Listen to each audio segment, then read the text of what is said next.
നാളെ ഞങ്ങൾ ദൃശ്യം 3 തുടങ്ങുന്ന ദിവസമായിരുന്നു. രാവിലെ തുടങ്ങും. അത് കഴിഞ്ഞ് എനിക്ക് ഉച്ചയ്ക്ക് പോകണം. മോഹൻലാൽ എന്ന് പറയുന്ന നടനെ നാളെ വലിയ ഇഷ്ടമല്ലെന്ന് പറഞ്ഞാൽ ഒരു ബഹുമതിയില്ല. ആഗ്രഹങ്ങൾ തിരമാല പോലെയാണെന്നാണ്, അതിന് പുറകെ വന്നുകൊണ്ടിരിക്കും. അതിങ്ങനെ അതിൻ്റെ രീതിയിൽ പൊറ്റോട്ടെ. അങ്ങനെയാണോ? അങ്ങനെ ഞാൻ പിന്നെ എന്താ ചെയ്യേണ്ടത്? ഈ ജോലിയില്ലാതെ വേറൊന്നും അറിയാം. അതൊക്കെ വിമർശനങ്ങൾ ആ സമയമല്ല. അതൊരു ഞാൻ ഇതെല്ലാം എൻ്റെ തോളത്ത് ഏറ്റി നടക്കുന്ന ഒരാളല്ല. അത് ആ സമയം കഴിഞ്ഞു. അതിൻ്റെ എല്ലാത്തിനും അതിൻ്റെതായ ഒരു സമയമില്ല. നമ്മൾ ഭയങ്കരമായിട്ട് ഡ്രീം ചെയ്യും, എന്നിട്ട് അതൊരു സക്സസ്ഫുള്ളായി മാറിയില്ലെങ്കിൽ ഭയങ്കരമായ സങ്കടമുണ്ട്. ഞാൻ വളരെ കുറച്ച് ഡ്രീം ചെയ്യുന്ന ഷറഫത്തിന് ഞാൻ അതിൻ്റെ അടുത്തൊന്നും കണ്ടില്ല. അങ്ങനല്ല, എപ്പോഴും അങ്ങനെയല്ലോ. വിജയം എന്ന് പറയുമ്പോൾ ഒരു സക്സസ്ഫുൾ ആയി മാറുമ്പോഴാണല്ലോ ഒരുപാട് അതിലേക്ക് ബാക്കി ആൾക്കാർ കൂടി എത്തുന്നത്. ഒരു മുകളിലേക്ക് കയറുമ്പോൾ കൂടെ നിൽക്കുന്നവരെ നോക്കുക. കാര്യം താഴേക്ക് ഇറങ്ങുമ്പോഴും അവരുണ്ടാവും. എനിക്ക് ആദ്യത്തെ ഒരു നാഷണൽ അവാർഡ് കിട്ടിയപ്പോൾ എന്നെ വിളിച്ചു പറഞ്ഞപ്പോൾ ഞാൻ ഒന്നുകൂടെ പറയാൻ പറ്റും. സംവിധായകനാകുന്നുണ്ടോ? ഇത്തരത്തിൽ എന്തെങ്കിലും ഒരു ആവശ്യമില്ലാത്തൊരു തോട്ട് വന്നാൽ ഞാൻ ചെയ്യാം. ആ ഒരു മൊമെന്റ് എന്ന് പറയുന്നത് പിന്നെ നമുക്ക് നിർവചിക്കാൻ പറ്റില്ല. എന്നാലും ഒരു സത്യമാണോ ഇല്ലയെന്ന് നമ്മൾ ചിന്തിച്ചു പോകുന്ന ഒരു മൊമെന്റാണ്. ഏതാണ്ട് 5 പ്രാവശ്യത്തോളം, 5-ൽ കൂടുതൽ 7-8 പ്രാവശ്യം കൈ വന്ന് പോയിട്ടുണ്ട്. അപ്പം അങ്ങനെ തുടരും. അതെൻ്റെ ജീവിതത്തിൽ ഏറ്റവും വലിയൊരു സിനിമയായിട്ട് മാറി. സക്സസ്ഫുൾ ഫിലിമാണ്. അപ്പം അതിന് വേണ്ടിയിട്ട് ഒരു കൂട്ടായ ശ്രമത്തിൻ്റെ ഭാഗമായി മാറാൻ ഞാൻ തയ്യാറാണ്. ഇങ്ങനെ എനിക്ക് പറയാം. അതാണ് എൻ്റെ സ്വപ്നം. ഞങ്ങൾക്ക് പ്രൊഡക്ഷൻ ഉണ്ട്, അതുകൊണ്ട് ഞങ്ങൾക്ക് വലിയ സിനിമ, ഇഷ്ടമുള്ള സിനിമ എടുക്കാൻ പറ്റില്ല. അതൊരു കൂട്ടായ്മയാണ്. അതൊരു ഒരാളുടെ ബുദ്ധിയിൽ നിന്നുണ്ടായി, അതൊരു പേനാത്തുമ്പിലൂടെ പേപ്പറിലായി ഒരുപാട് പ്രോസസ്സാണ്. അപ്പോൾ അതാണ് ഞാനൊരു ഗ്രാറ്റിറ്റ്യൂഡ് എന്ന് പറയുന്നത്. ആ ഒരു നന്ദി നമ്മുടെ പ്രൊഫഷനോട് കാണിച്ചാൽ തീർച്ചയായിട്ടും ഒരു ആക്ടറെ സംബന്ധിച്ചിടത്തോളം നല്ല റോളിൽ കിട്ടുക എന്ന് പറയുന്ന ഒരു ഭാഗ്യമാണ്. എന്നെ സംബന്ധിച്ചിടത്തോളം അങ്ങനെ ഒരുപാട് ഭാഗ്യങ്ങൾ. പക്ഷേ ഇന്ത്യയിലെ ഏറ്റവും വലിയ നടന്മാരോട് അഭിനയിക്കാൻ സാധിച്ച വളരെ അപൂർവം പേരിൽ ഒരാളാണ് ഞാൻ. പ്രേംനസീർ സാറായാലും, ശിവാജി ഗണേശനായാലും, നാഗേശ്വർ റാവു ആയാലും, അമിതാഭ് ബച്ചനായാലും, രാജ്കുമാർ സാറുമൊക്കെ ആയിട്ട് വളരെയധികം ബന്ധമുള്ള ഒരാളാണ്. പത്തിക്കുറിശി സാറ്, SP പിള്ള സാറ്, അങ്ങനെയൊക്കെ വളരെ സാർ, അങ്ങനെ ഒരുപാട് ഗുരു കാരണവന്മാരുടെ സ്നേഹവും ഒരു ഗുരുത്വവും ഉള്ള ഒരാളായിട്ടാണ് ഞാൻ വിശ്വസിക്കുന്നത്. അപ്പോൾ അവരുടെയൊക്കെ ഒരു ബ്ലെസ്സിങ്സ് ഇതിൻ്റെ പുറകെ ഞാൻ വിശ്വസിക്കുന്നു. അതുപോലെ തന്നെയാണ് ഡയറക്ടേഴ്സും, അതുപോലെ തന്നെയാണ് എൻ്റെ കൊളീഗ്സും. അമ്മയുടെ അടുക്കിലേക്കാണല്ലോ പോയത്, വന്നിട്ട് അമ്മയുടെ അടുക്കിലേക്കാണല്ലോ പോയത്. അതിൻ്റെ ഒരു അങ്ങനെയല്ലേ ചെയ്യേണ്ടത്. അമ്മയുടെ അടുത്ത് പോയി കാര്യം അത് കാണാൻ അമ്മയ്ക്ക് ഭാഗ്യമുണ്ടായി, അത് അമ്മയെ കാണാൻ എനിക്കും ഭാഗ്യമുണ്ടായി. അവിടെ സുഖമില്ലാതിരിക്കുന്ന അമ്മയാണ്. പക്ഷെ അമ്മ അത് മനസ്സിലാക്കി എന്നെ അനുഗ്രഹിച്ചു. ഞാൻ പറഞ്ഞു അമ്മയ്ക്ക് എല്ലാം മനസ്സിലാകും, സംസാരിക്കാൻ കുറച്ചൊരു സ്ലറുണ്ട്, പക്ഷെ എനിക്ക് മനസ്സിലാകും. എന്തായാലും അമ്മയുടെ അനുഗ്രഹം എന്ന് പറഞ്ഞാൽ എൻ്റെ മാതാപിതാക്കളെ അതാണ് ഞാൻ പറഞ്ഞത്. തീർച്ചയായിട്ടും എൻ്റെ കുടുംബം എന്ന് പറഞ്ഞാൽ അതുകൊണ്ടാണ്. അമ്മയുടെ അനുഗ്രഹം എനിക്ക് മാത്രമല്ല നിങ്ങൾ എല്ലാവർക്കും ഉള്ള കാര്യം തന്നെയാണ്. അമ്മയുടെ അനുഗ്രഹം വാങ്ങിച്ചിട്ടാണ്.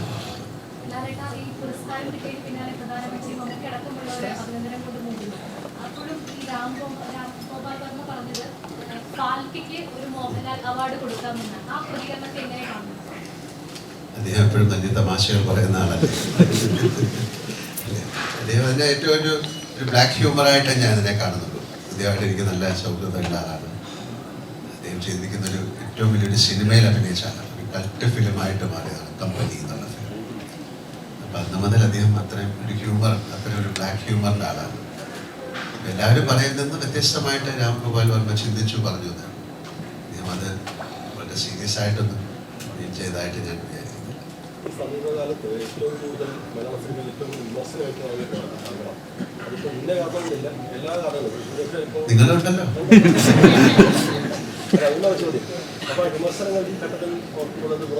അതൊക്കെ വിമർശനങ്ങളാ ആ സമയമല്ല. അതൊരു ഞാൻ ഇതെല്ലാം എൻ്റെ തോളത്ത് ഏറ്റി നടക്കുന്ന ഒരാളല്ല.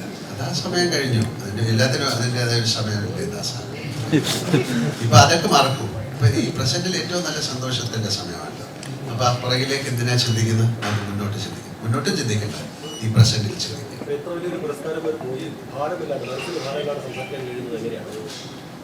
അതാണ് പറയുന്നത്. ഞാൻ ഈ നിമിഷത്തെക്കുറിച്ച് ഞാൻ ആലോചിക്കുന്നത്. ഈ നിമിഷം ഏറ്റവും മനോഹരമായിട്ട് നിങ്ങൾ ചോദിക്കുന്ന ചോദ്യങ്ങൾക്ക് ഉത്തരം പറഞ്ഞുകൊണ്ടിരിക്കുക. അല്ലാതെ പുറകിലേക്ക് നമ്മൾ എന്തിനാ ചിന്തിക്കുന്നത്? അതൊരു എല്ലാം കഴിഞ്ഞു പോയ കാര്യമാണ്. നാളെ ഇപ്പം നാളെ കുറിച്ചും ചിന്തിക്കാൻ പാടില്ല, പക്ഷേ നാളെക്കുറിച്ച് ചിന്തിക്കണം. നാളെ എത്ര മണിക്കാണ് എൻ്റെ ഫ്ലൈറ്റ്? നാളെ ഞങ്ങൾ ദൃശ്യം 3 തുടങ്ങുന്ന ദിവസമായിരുന്നു. നാളെ നിങ്ങൾ രാവിലെ തുടങ്ങും. അത് കഴിഞ്ഞ് എനിക്ക് ഉച്ചയ്ക്ക് പോകണം, എന്ത് ഡ്രസ്സ് ചെയ്യണം, അങ്ങനെയൊക്കെ കാര്യങ്ങളുണ്ടല്ലോ. അതൊക്കെ ആലോചിച്ചുകൊണ്ടിരിക്കുകയാണ്.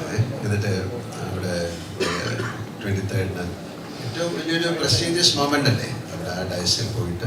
മുമ്പേ ഞാൻ വാങ്ങിച്ചിട്ടുണ്ട്, എനിക്ക് ഏതാണ്ട് 5 പ്രാവശ്യം കിട്ടിയിട്ടുണ്ട്. ഏതാണ്ട് 5 പ്രാവശ്യത്തോളം, 5-ൽ കൂടുതൽ 7-8 പ്രാവശ്യം ടൈ വന്ന് പോയിട്ടുണ്ട്. അതൊക്കെ ചെയ്യുന്നൊരു മൊമെൻ്റ് എന്ന് പറയുന്നത് വളരെ എന്നെ സംബന്ധിച്ചിടത്തോളം വലിയൊരു എന്താ പറയുക, ഒരു സന്തോഷത്തിൻ്റെ സമയം. പുരസ്കാരം ലഭിച്ചു എന്ന് പറഞ്ഞൊരു മോഹനുണ്ട്. പ്രകാരം സമീപത്തിൻ്റെ മോളിൽ ബന്ധപ്പെട്ട ആ മോഹൻ എന്താണ്, എങ്ങനെയാണ്? എപ്പോഴും അങ്ങനെയുള്ളൊരു കാര്യം വരുമ്പോൾ നമുക്ക് ആദ്യം അത് വിശ്വസിക്കാൻ പറ്റില്ലല്ലോ. പ്രൈം മിനിസ്റ്റർ ഓഫീസിൽ നിന്നാണ് വിളിക്കുന്നത്. ഞാൻ ഒരു ഷൂട്ടിൻ്റെ ആൾക്കാർക്ക്. അപ്പം അവർക്കിത് പറഞ്ഞ് ഓക്കെ ആണോ എന്ന് ചോദിക്കണം അല്ലേ. നമുക്കത് ആ കൺസെൻറ്റ് കിട്ടിയാലേ അവർക്ക് അനൗൺസ് ചെയ്യാൻ പറ്റും. അപ്പം അത് ആദ്യം നമുക്കത് നമ്മൾ സ്വപ്നത്തിൽ പോലും ചിന്തിക്കാത്തൊരു കാര്യമാണല്ലോ അല്ലേ. ഒരു വൈൽഡ് ഡ്രീമിൽ പോലും അല്ലേ, കാണുന്ന ഒരു സ്വപ്നത്തിൽ പോലും ഇല്ലാത്തൊരു കാര്യം സംഭവിക്കുമ്പോഴുണ്ടാകുന്നൊരു എന്താ പറയുന്നത്, അതിനൊരു ആ ഒരു മൊമെൻ്റ് എന്ന് പറയുന്നത് പിന്നെ നമുക്ക് നിർവചിക്കാൻ പറ്റില്ല. എന്നാലും ഒരു സത്യമാണോ ഇല്ലയെന്ന് നമ്മൾ ചിന്തിച്ചു പോകുന്നൊരു മൊമെൻ്റാണ്. അപ്പോൾ ഒരു പ്രാവശ്യം കൂടെ ചോദിക്കുക, എന്താണ് ഒന്നുകൂടെ പറയുന്നത്, അത് കൺഫേം ചെയ്യാം.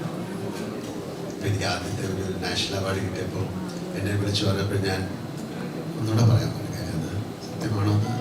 കാര്യം ഇതൊരു വളരെ പരമോന്നത ബഹുമതി എന്നൊക്കെ വേണമെങ്കിൽ പത്രക്കാർ എഴുതിയതിൽ നിന്നാണ് ഞാൻ പറയുന്നത്. അവാർഡ് വലിയൊരു ബഹുമതിയായിട്ട് ഞാൻ കാണുന്നില്ല. അത് എല്ലാവർക്കും ഷെയർ ചെയ്യാൻ ഞാൻ ആഗ്രഹിക്കുന്ന ഒരു ബഹുമതിയാണ്.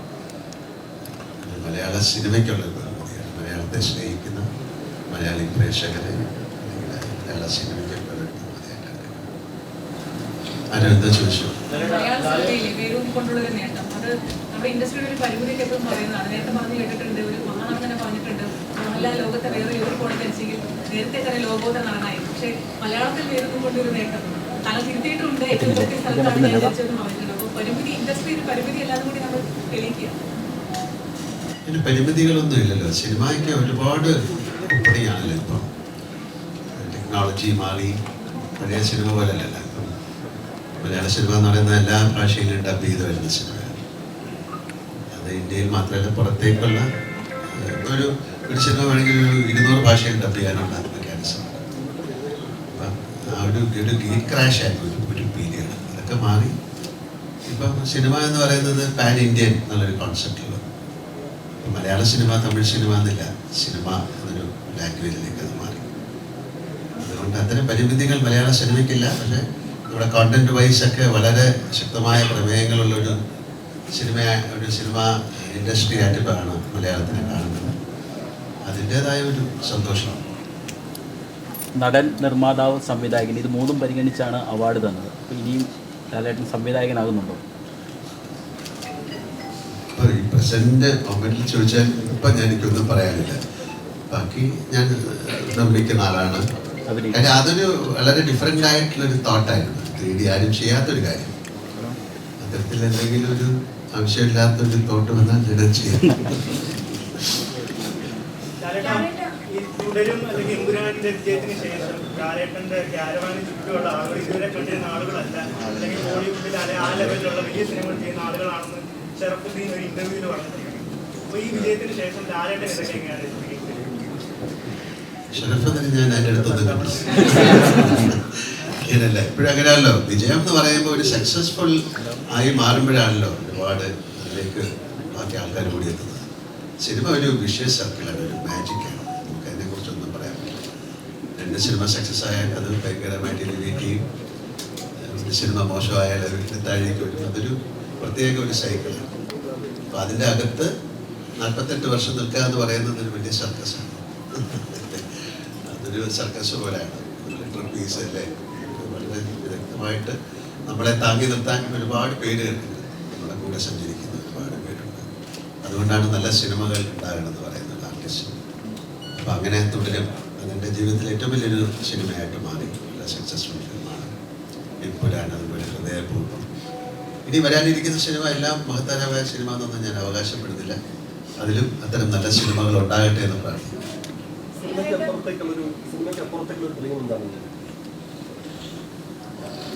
ഇതിനിപ്പം ചോദിച്ചു കഴിഞ്ഞാൽ പെട്ടെന്ന് പറയാൻ പറ്റില്ല. ഞാനങ്ങനെ വളരെയധികം ഡ്രീം ചെയ്യുന്ന ഒരാളല്ല. കാര്യം അത് അങ്ങനെ ചെയ്തിട്ട് അത് കിട്ടിയില്ലെങ്കിൽ ഭയങ്കരമായിട്ട് സങ്കടം. പലർക്കും അങ്ങനെയാണല്ലോ. നമ്മൾ ഭയങ്കരമായിട്ട് ഡ്രീം ചെയ്യും, എന്നിട്ട് അതൊരു സക്സസ്ഫുള്ളായി മാറിയില്ലെങ്കിൽ ഭയങ്കരമായ സങ്കടം ഉണ്ടാവും. ഞാൻ വളരെ കുറച്ച് ഡ്രീം ചെയ്യുന്ന ആളാണ്. നമുക്ക് കിട്ടുന്ന എന്താണ് നിങ്ങളുടെ ഒരു സോഷ്യൽ കമ്മിറ്റ്മെൻ്റ് എന്ന് പറയുന്നത് എന്നോട് ചോദിച്ചാൽ, എനിക്ക് കിട്ടുന്ന ജോലി അത് ക്യാരക്ടർ ഏറ്റവും നന്നായി ചെയ്യാൻ ശ്രമിക്കും. നന്നായി ചെയ്യുമെന്ന് ഞാൻ പറയില്ല, ശ്രമിക്കും. ആ ശ്രമം സക്സസ്ഫുള്ളായ നിങ്ങൾ അക്സെപ്റ്റ് ചെയ്യും. അപ്പം അതിന് നമ്മുടെ കൂടെ ഒരുപാട് പേര് സഹായിക്കാനുണ്ടാകും. തനിച്ചൊരു സിനിമ ചെയ്യാൻ പറ്റില്ല. അപ്പം അത്തരം നല്ല സിനിമകൾ ഉണ്ടാകാനായിട്ട് പ്രാർത്ഥിക്കും. നല്ല സിനിമകൾ ഉണ്ടാകട്ടെ. എനിക്ക് മാത്രമല്ല, നല്ല സിനിമകൾ ഉണ്ടാകണം. മലയാള സിനിമയോ അല്ലെങ്കിൽ സിനിമ ഇൻഡസ്ട്രിയുടെ ചക്രം മുന്നോട്ട് തിരിയണമെങ്കിൽ നല്ല നല്ല സിനിമകൾ ഉണ്ടാകണം. നല്ല നല്ല എഴുത്തുകാരുണ്ടാവണം, സംവിധായകരുണ്ടാകണം. അപ്പം അതിന് വേണ്ടിയിട്ടൊരു കൂട്ടായ ശ്രമത്തിൻ്റെ ഭാഗമായി മാറാൻ ഞാൻ തയ്യാറാണ്. ഇങ്ങനെ എനിക്ക് പറയാം. അതാണ് എൻ്റെ സ്വപ്നം.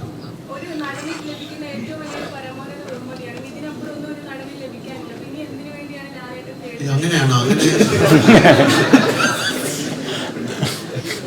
ഞാൻ പിന്നെ എന്താ ചെയ്യേണ്ടത്? ഈ ജോലിയില്ലാതെ വേറൊന്നും അറിയാം. അങ്ങനെ പരമോന്നത ബഹുമതി അങ്ങനെ ഒരു നടന് ലഭിക്കാവുന്ന ഏറ്റവും വലുതൊന്നുമല്ല. ഏറ്റവും വലിയ കാര്യം അംഗീകാരം തന്നെയാണല്ലേ. ഇപ്പൊ ഒരാളെ ഇപ്പൊ മോഹൻലാൽ എന്ന് പറയുന്ന നടനെ നാളെ ഇഷ്ടമല്ലെന്ന് പറഞ്ഞാൽ ഒരു ബഹുമതിയില്ല, അത് പോയി. അപ്പം ആ ബഹുമതി ഉള്ള പേര് ചീത്തയാക്കാതെ നന്നായിട്ട് അഭിനയിച്ചു പോകുക എന്നല്ലോ. അല്ലാതെ ഇതിന്റെ മുകളിൽ എന്താണ് എന്നൊന്നും നമുക്ക് ചിന്തിച്ചിട്ട് കാര്യമില്ല. അതാണ് ഞാൻ ആദ്യമേ പറഞ്ഞത്. എൻ്റെ വഴിയിൽ അല്ലെങ്കിൽ സ്വപ്നത്തിൽ പോലും ഞാൻ ചിന്തിക്കാത്തൊരു കാര്യം. മുമ്പൊരിക്കൽ പറഞ്ഞ കാര്യം ഇപ്പം എന്നോട് ചോദിച്ചാൽ ഞാൻ വേറെ തന്നെ പറയും. അന്ന് മുമ്പൊരിക്കലല്ലേ?